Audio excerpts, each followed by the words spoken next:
नमस्कार दोस्तों। इस वीडियो में हम बात करेंगे पेंशन योजना के बारे में।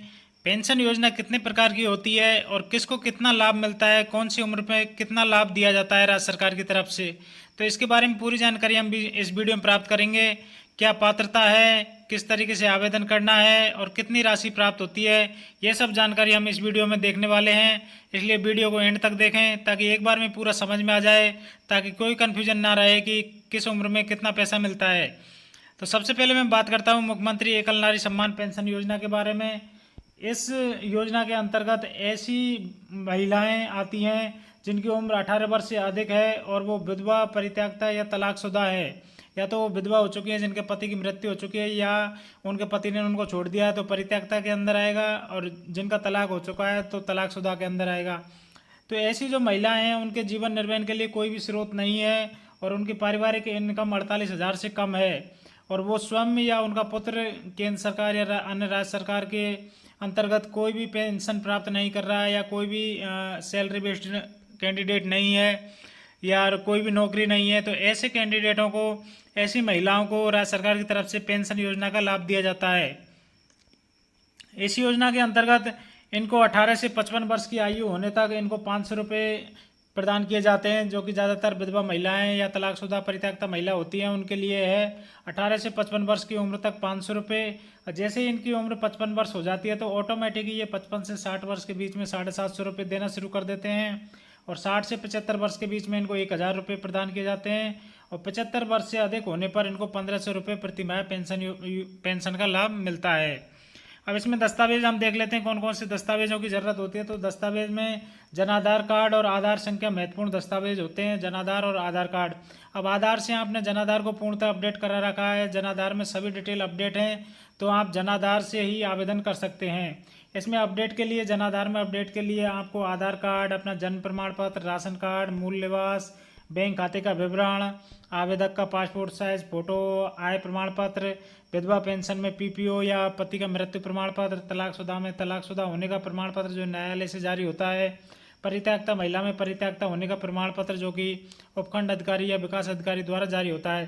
तो ये सब डॉक्यूमेंट्स आपने अगर जनाधार में अपडेट करवा रखे हैं तो आपको केवल जनाधार कार्ड की ज़रूरत पड़ने वाली है, और जनाधार कार्ड के थ्रू ही आप ई मित्र पर जाकर आवेदन कर सकते हैं। आवेदन करने के लिए एसएसपी राज वेबसाइट है, उस पर जाकर एसएसओ के माध्यम से ई मित्र द्वारा आप आवेदन कर सकते हैं। तो इस तरीके से ये आवेदन प्रक्रिया है, और जो इनको विधवा महिला, एकल महिला हैं उनको इस तरीके से पेंशन राशि दे होती है। अब इसके अलावा मैं बात करना चाहूँगा दूसरी जो श्रेणी है उसमें है मुख्यमंत्री वृद्धजन सम्मान पेंशन योजना।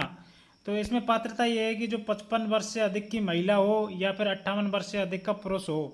अगर ऐसे व्यक्ति हैं जिनकी आयु महिला की 55 वर्ष से अधिक और पुरुष की 58 वर्ष से अधिक हो गई है, और राजस्थान के मूल निवासी हैं, और उनके पास जीवन निर्वाह के लिए कोई भी आय का स्रोत नहीं है, यानी कि कहा जाए कि कुल वार्षिक आय उनकी 48,000 से कम है, और कोई भी उनके परिवार में या खुद का पुत्र पुत्री गवर्नमेंट सर्विस में नहीं है, तो ऐसे कैंडिडेटों को राज्य सरकार की वृद्धजन सम्मान पेंशन योजना के अंतर्गत लाभ दिया जाता है।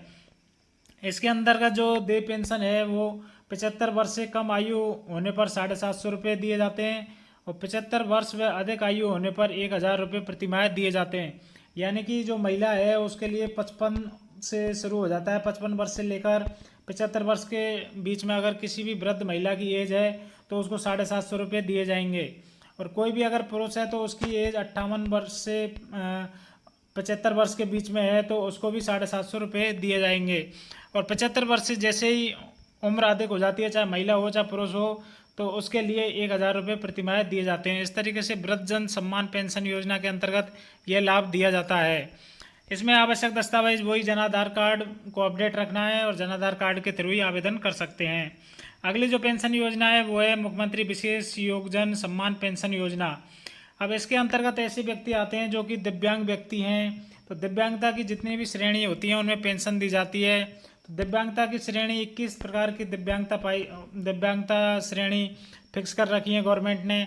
तो इसकी जानकारी आपको मैंने पहले वीडियो बनाकर दे दी, अगर आपने वो वीडियो नहीं देखा है तो आप चैनल की प्लेलिस्ट में जाकर वहाँ पर आप देख सकते हैं। दिव्यांगजनों को 21 तरह की डिसेबिलिटी निर्धारित की गई है, और वो 21 तरह की डिसेबिलिटी आप देख सकते हैं कौन कौन सी डिसेबिलिटी होती है। काफ़ी लोगों को जानकारी नहीं है, तो ऐसे लोग भी पेंशन योजना का लाभ ले सकते हैं, क्योंकि छोटी छोटी बीमारियों के लिए भी विकलांग प्रमाण पत्र जारी किए जाते हैं।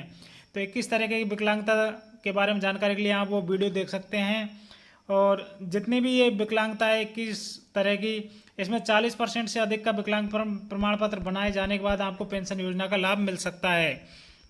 इसके अलावा भी विकलांग व्यक्तियों को कई योजनाओं को लाभ दिया जाता है, तो उसके बारे में मैंने वीडियो बना रखा है, तो आप वो वीडियो भी देख सकते हैं चैनल की प्लेलिस्ट में जाकर, स्कीम सेक्शन में जाकर, कि विकलांग व्यक्तियों को 8 तरह की टोटल योजनाओं का लाभ राज्य सरकार द्वारा दिया जाता है। तो बहुत सारी योजनाएं और बहुत अच्छी अच्छी योजनाएं, जैसे कि पेंशन योजना, पालनहार योजना, बैंक लोन, स्वरोजगार, सुखद योजना, इस तरह की अनुप्रति योजना, काफ़ी योजनाएं, तो इनमें लाभ ले सकते हैं जितने भी दिव्यांग व्यक्ति हैं।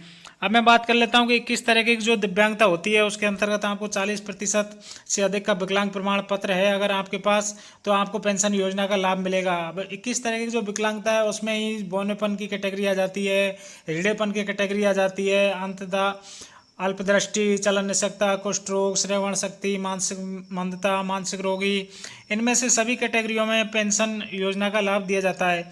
इसके लिए पात्रता ये होनी चाहिए कि राजस्थान का मूल निवासी होना चाहिए तथा जिनकी वार्षिक सम्मिलित आय है वो 60,000 से अधिक नहीं होनी चाहिए। ये इसमें ज़रूरी है कि 60,000 से कम उनकी आय होगी तो ही उनको पेंशन राशि दी जाएगी। अब इसमें पेंशन की दर हम देख लेते हैं दिव्यांग व्यक्तियों में। तो दिव्यांग व्यक्तियों के लिए 55 वर्ष से कम आयु की महिला है और 58 वर्ष से कम आयु का अगर पुरुष है तो उसको 750 रुपये प्रति महीने मिलेंगे। इसमें मिनिमम एज का कुछ क्राइटेरिया फिक्स नहीं किया है, क्योंकि विकलांग वो बचपन से भी हो सकता है और बाद में भी हो सकता है, इसलिए 55 वर्ष तक जब महिला होगी तो उसको 750 मिलेंगे, और 58 वर्ष तक अगर पुरुष है तो उसको भी 750 रुपये मिलेंगे। अगर 55 वर्ष से ऊपर जैसी आयु जाती है तो 55 से अधिक की महिला और 58 वर्ष से अधिक के पुरुष, किंतु 75 वर्ष से कम आयु के पेंशनर को 1,000 रुपये प्रति माह दिए जाएंगे। और जैसे ही उनकी आयु 75 वर्ष से अधिक हो जाएगी तो 1250 रुपये, 1250 रुपये प्रति माह दिए जाएंगे। तो इस तरीके की ये फिक्स कर रखा है कितनी एज पर कितना अमाउंट मिलेगा। तो काफ़ी लोग कंफ्यूज रहते हैं कि मेरी पेंशन कम आ रही है, तो आप यहाँ पर इस वीडियो में देख सकते हैं कि किस व्यक्ति को कितनी पेंशन मिलेगी, किस एज पर और कौन सी श्रेणी में आपने आवेदन कर रखा है। तो इसके बाद आपको कोई कन्फ्यूजन नहीं रहेगा इस वीडियो को देखने के बाद। अब इसमें मैं आगे बात कर लेता हूँ कि एक कुष्ठ रोग मुक्त जो व्यक्ति होते हैं उनके लिए भी, और जो सिलिकोसिस बीमारी से पीड़ित व्यक्ति होते हैं उनके लिए भी पेंशन का लाभ दिया जाता है, जिसमें कि राशि फिक्स है कि 1500 रुपये प्रति माह पेंशन राशि दी जाती है। कुष्ठ रोग मुक्त व्यक्ति हो या फिर सिलिकोसिस बीमारी से पीड़ित व्यक्ति हो, इन दोनों के लिए 1500 रुपये प्रति माह पेंशन राशि दी जाती है। इसमें आवेदन का तरीका हम देखें तो तरीका वही रहेगा, जन आधार कार्ड अपडेट होना चाहिए और उसके माध्यम से ई मित्र के माध्यम से आप ऑनलाइन आवेदन कर सकते हैं। तो आपने इस वीडियो में देखा दोस्तों कि सभी तरह की जो पेंशन योजनाएं हैं जो कि राजस्थान में संचालित की जाती हैं, इसमें हालांकि एक कृषक सम्मान योजना भी होती है, उसमें भी वही वृद्धावस्था पेंशन के बराबर ही उनको 750 रुपये और 1,000 रुपये और उसी एज के हिसाब से ही दिया जाता है। तो इस तरीके की ये जो पेंशन योजना है इनमें इस तरीके से लाभ दिया जाता है। थैंक यू दोस्तों, मिलते हैं फिर नेक्स्ट वीडियो में नेक्स्ट अपडेट के साथ।